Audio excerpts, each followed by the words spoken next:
पूर्ण आंतरिक परावर्तन को समझने से पहले हम जानेंगे क्रांतिक कोण क्या होता है।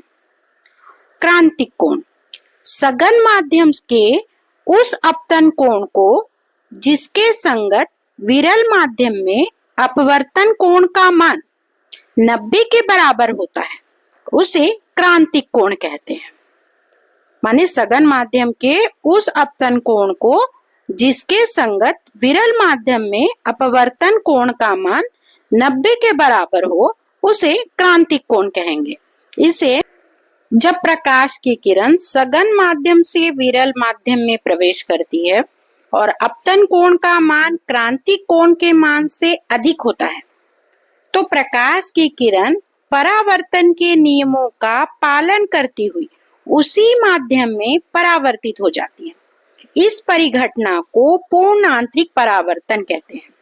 जब प्रकाश की किरण सघन से विरल माध्यम में प्रवेश करेगी तो अपतन कोण का मान क्रांतिक कोण के मान से अधिक होगा, तो प्रकाश की किरण परावर्तन के नियम का पालन करते हुए उसी माध्यम में परावर्तित हो जाती है।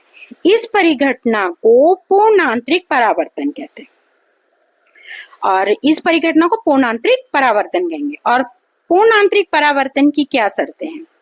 तो पहली शर्त है कि प्रकाश की किरण सघन माध्यम से विरल माध्यम में जानी चाहिए, और दूसरी शर्त है अपतन कोण के मान को माध्यम के जोड़े के क्रांतिक कोण के मान से अधिक होना चाहिए। पुनः एक बार, पूर्ण आंतरिक परावर्तन जब प्रकाश की किरण सघन माध्यम से विरल माध्यम में प्रवेश करती है और अपतन कोण का मान क्रांतिक कोण के मान से अधिक होता है, तो प्रकाश की किरण परावर्तन के नियमों का पालन करती हुई उसी माध्यम में परावर्तित हो जाती है। इस परिघटना को पूर्ण आंतरिक परावर्तन कहते हैं। और पूर्ण आंतरिक परावर्तन की दो शर्तें होती हैं। पहला, प्रकाश की किरण को सघन माध्यम से विरल माध्यम में जाना चाहिए।